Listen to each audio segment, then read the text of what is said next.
Il semble exister une loi non écrite dans la nature. La vie dans les océans et les mers doit toujours être bien plus effrayante que la vie sur Terre. C'est largement le cas aujourd'hui, et ça l'a été tout au long de l'histoire.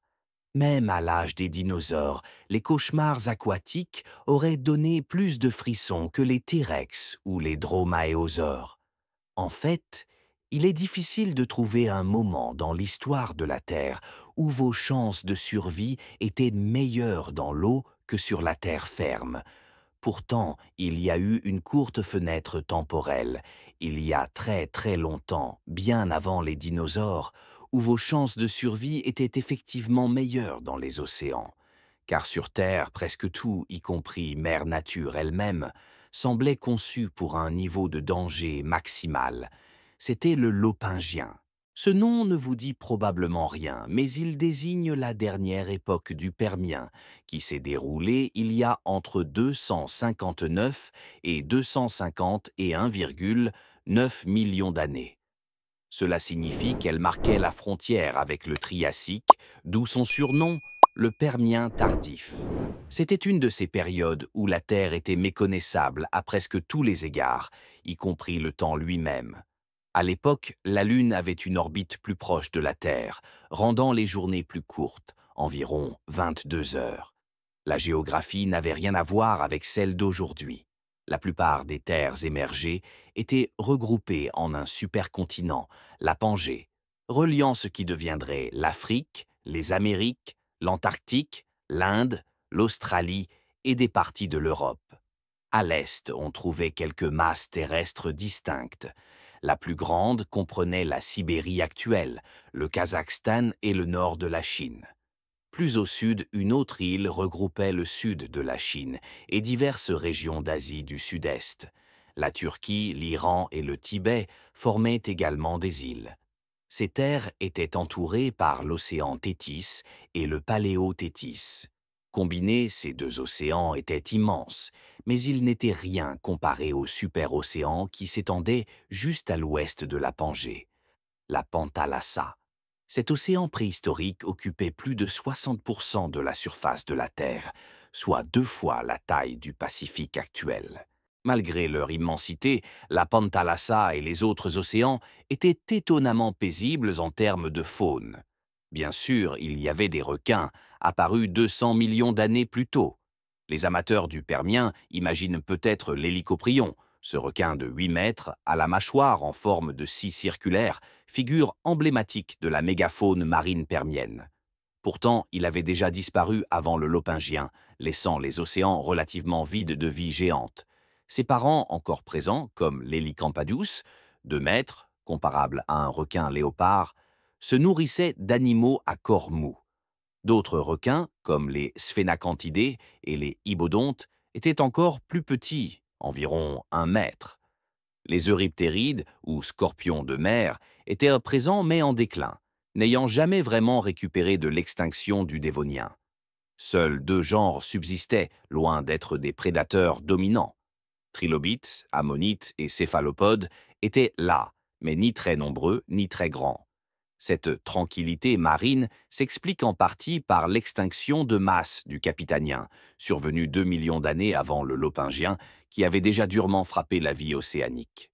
Alors oui, les eaux du Lopingien pouvaient sembler ennuyeuses, mais c'est un point crucial. Sur Terre, c'était bien pire. Comme dans l'eau, l'extinction du Capitanien avait aussi touché la vie terrestre. Cependant, celle-ci s'est rétablie plus rapidement et, pourrait-on dire, de manière encore plus dangereuse. L'extinction avait éliminé les anciens maîtres de la Terre, les dinocéphales, de grands et diversifiés thérapsides qui dominaient au Permien inférieur et moyen, mais n'ont pas survécu jusqu'au Permien tardif. Leur disparition a ouvert la voie à de nouveaux souverains, les Gorgonopsiens. Découverts en 1876, leurs restes étaient si terrifiants que les chercheurs les ont nommés d'après les Gorgones de la mythologie grecque. Bien que diversifiés, les Gorgonopsiens partageaient des caractéristiques communes. Des dents profondément implantées, une démarche parasagittale, membre sous le corps, un crâne long et étroit, et des incisives et canines allongées et acérées, parmi les premiers prédateurs à dents de sabre. Superficiellement, ils pouvaient ressembler à des félins à dents de sabre comme le smilodon, mais ils n'étaient ni chats, ni félins, ni même mammifères. C'étaient des thérapsides, plus proches parents des mammifères que des reptiles. Apparus au milieu du Permien, vers 265 millions d'années, les premiers gorgonopsiens étaient petits, de la taille d'un pied. Mais après la disparition des dinocéphales, leur taille a explosé. Le plus grand, Linos transevia, atteignait 3,5 mètres de long et pesait plus de 450 kilos, la taille d'un ours ou d'un tigre. Il était répandu en Afrique, en Asie et en Russie européenne. Linos transevia possédait des membres longs et robustes, le rendant à la fois résistant et rapide, capable de chasser de grands herbivores.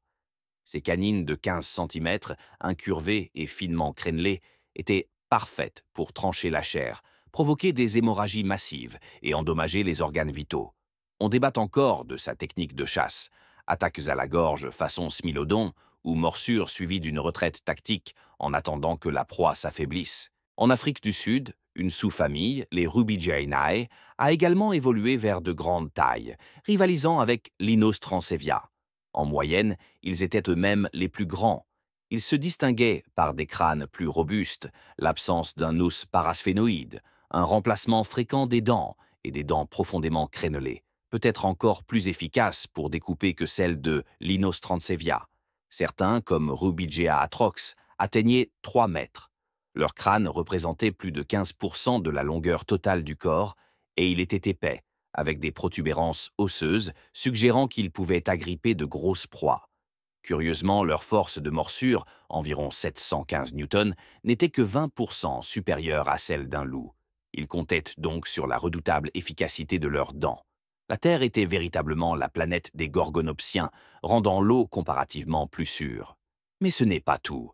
Le Permien tardif abritait bien d'autres prédateurs terrestres, tous plus étranges les uns que les autres. Les thérocéphales, un autre groupe de thérapsides apparus au Permien moyen, avaient des crânes plus larges et profonds, des dents plus petites et droites, des corps plus courts et compacts. Ils étaient plus diversifiés dans leur technique de chasse. Certains, comme Ichibengops et Euchambersia, étaient peut-être les premiers tétrapodes venimeux. D'autres, les Ictidosauchidés, étaient semi-aquatiques, tandis que les Silacosauridés chassaient sur terre. Le Moschiorinus, de la taille d'un jaguar avec une tête de lion, possédait de nombreuses dents coniques acérées. Sa tête disproportionnée suggère une morsure puissante. Il immobilisait ses proies avec ses membres antérieurs. C'était un thérocéphale abondant, et l'un des rares non-gorgonopsiens à avoir atteint le statut de superprédateur, remplaçant peut-être même les gorgonopsiens dans certains environnements. Il y avait aussi les Proterosuchides, des reptiles élancés ressemblant à des crocodiles, mais pouvant être grands et armés de dents géantes en forme d'aiguilles. Terrestres ou semi-aquatiques, on les trouvait sur tous les continents, sauf l'Antarctique et l'Amérique du Nord. Les croniosuchiens, également reptiliens et semblables à des crocodiles, possédaient en plus une armure dorsale. Ils étaient parfois terrestres, parfois semi-aquatiques. L'Uralerpeton de Russie européenne était un grand spécimen. Les amphibiens primitifs prospéraient également. Beaucoup étaient des chasseurs embusqués spécialisés, guettant dans ou près des points d'eau douce.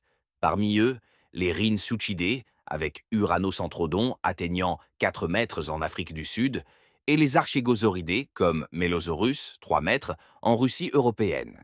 Avec tant de dangers terrestres, on comprend pourquoi l'océan, malgré ses propres terreurs, pouvait sembler plus clément. Les herbivores, pour survivre, devaient développer des défenses. On trouvait ainsi un large éventail de dicynodontes, de cynodontes, de captorhinides et de parareptiles. Parmi ces derniers, les pareiasaures étaient de véritables tanks blindés, un peu comme des ankylosaures sans la massue caudale. Le plus célèbre, Scutosaurus, pesait plus de 1,2 tonnes et était aussi long que les grands gorgonopsiens. Son corps était protégé par de larges plaques osseuses, scutes, et des os lourds et denses, sans oublier des pointes ornant son crâne. Quant au dicynodonte, le Lystrosaurus, de la taille d'un blaireau à celle d'un cochon, était l'un des animaux les plus abondants. Ses membres antérieurs puissants et ses défenses lui servaient peut-être à creuser des terriers pour se protéger. L'art de creuser semble d'ailleurs avoir été répandu. Les cystéséphalidés, un autre groupe, utilisaient aussi leur large crâne pour déplacer de grandes quantités de terre. La petite lueur d'espoir dans ce tableau terrestre apocalyptique. Pas besoin de trop lever les yeux au ciel. Contrairement au Mésozoïque, avec ses ptérosaures géants mangeurs de dinosaures, le Permien n'avait pas de géants volants menaçants. Il y avait bien les griffines flies, libellules géantes, et les paléodictyoptères, impressionnants mais inoffensifs pour les grands animaux. Les Wageltisauridés, des reptiles planeurs, n'étaient pas plus grands qu'un gros lézard. Ils étaient surtout insectivores et passaient leur journée sur la terre ferme ou dans les arbres, leur morphologie étant très adaptée aux déplacements arboricoles. Mais le danger ultime au Permien tardif, c'était Mère Nature elle-même. Si vous avez suivi, vous aurez remarqué que la vie était principalement concentrée en Russie européenne et en Afrique.